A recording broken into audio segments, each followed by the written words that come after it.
Hello दोस्तों, welcome back my YouTube channel science zone में आप सभी साथियों का स्वागत है। कल दोस्तों हमने बात की थी पदार्थ की अवस्थाओं के परिवर्तन के बारे में। तो इसमें दोस्तों हमने 3 परिवर्तन जो है कि पढ़े थे। तो पहला जो परिवर्तन था हमारा वह था ठोस से द्रव में, और दूसरा जो परिवर्तन था दोस्तों वह था द्रव से गैस में, और तीसरा जो परिवर्तन था दोस्तों वह था ठोस से गैस में। तो कल हमने 3 परिवर्तन को जाना था दोस्तों। आज हम उसके आगे बात करेंगे। इन 3 के बाद अगले बात होगा हमारा। तो दोस्तों अब हम बात करते हैं कि कोई पदार्थ जब गैस अवस्था से द्रव अवस्था में बदलता है, जब गैस से कहाँ बदलता है, द्रव अवस्था में। तो दोस्तों गैस से द्रव में जो बदलने की प्रक्रिया होती है, इस प्रक्रिया को हम नाम देते हैं संघनन। तो गैस से द्रव में जो बदलने की प्रक्रिया, इसका नाम है दोस्तों संघनन।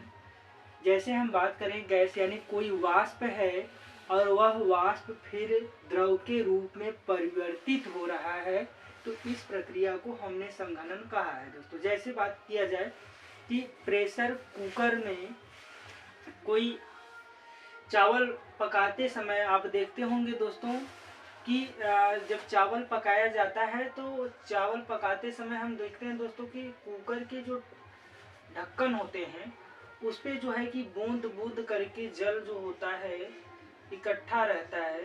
तो कहीं ना कहीं ये जो प्रेशर कुकर का ढक्कन होता है वह वाष्प के रूप में उस पे जो है कि द्रव चिपका रहता है। जैसे ही ये कूल होता है, ठंडा होता है, वह धीरे धीरे फिर से कहाँ बदल जाता है, द्रव के रूप में। तो इस अवस्था को हम देख रहे हैं कि दोस्तों वाष्प से वह कहाँ बदल रहा है, द्रव में बदल रहा है। तो ये जो हमारा हुआ दोस्तों, इसको हमने क्या बोला है, संघनन बोला है। तो संघनन का मतलब ये हुआ कि गैस से द्रव में बदलने की प्रक्रिया हमारी संघनन कहलाती है। या दोस्तों हम बात कर लें संघनन किसे कहा जाता है, कंसंडेशन। तो दोस्तों कंसंडेशन की अगर बात करेंगे तो हम कह दें जब कोई गैस पदार्थ द्रव अवस्था में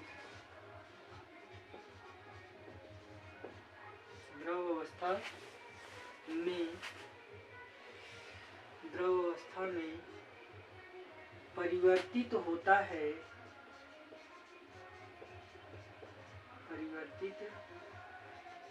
है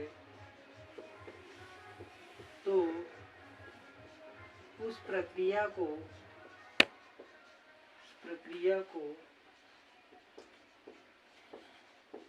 संघनन कहा जाता है।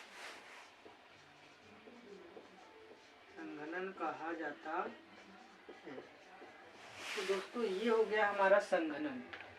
अगला हम बात करेंगे दोस्तों संघनन के बाद देखेंगे कि गैस से द्रव में बदला है, और फिर से हम बात करेंगे दोस्तों द्रव से जो है कि ठोस में। तो द्रव से ठोस में जो बदलने की प्रक्रिया होती है दोस्तों, इस प्रक्रिया को हम नाम देते हैं हिमांक। क्या नाम देते हैं दोस्तों, हिमांक। तो हम कह दें अगर कोई द्रव पदार्थ है वह द्रव से कहाँ बदले, ठोस में बदल जाए, तो उसे हमने क्या कहा दोस्तों, हिमांक कहा। जैसे अगर हम बात करें जल की, पानी की अगर बात करें तो जल क्या है, जल का जब हम टेम्परेचर कम करते हैं यानी हम जल को अगर 0 डिग्री सी पे ले आए तो यह जल धीरे धीरे बर्फ के रूप में परिवर्तित हो जाता है। तो जल से ये कहाँ चला गया, बर्फ में चला गया, यानी द्रव से कहाँ चला गया, ठोस में चला गया। तो इस प्रक्रिया को दोस्तों हमने क्या बोला, जो है कि ये प्रक्रिया हमारा हिमांक कहलाया। हिमांक तो हर लिक्विड का अलग अलग जो है कि हिमांक होता है दोस्तों। लेकिन जैसे जल की अगर हम बात करें तो यहाँ जल का जो हिमांक पॉइंट है या हम कहें फ्रीजिंग पॉइंट है वह है 0 डिग्री सी। तो हिमांक दोस्तों हम बोलते हैं जब कोई पदार्थ द्रव अवस्था से ठोस अवस्था में परिवर्तित होता है तो उसे हम क्या बोलते हैं, हिमांक। और अगला हम बात करेंगे दोस्तों जो है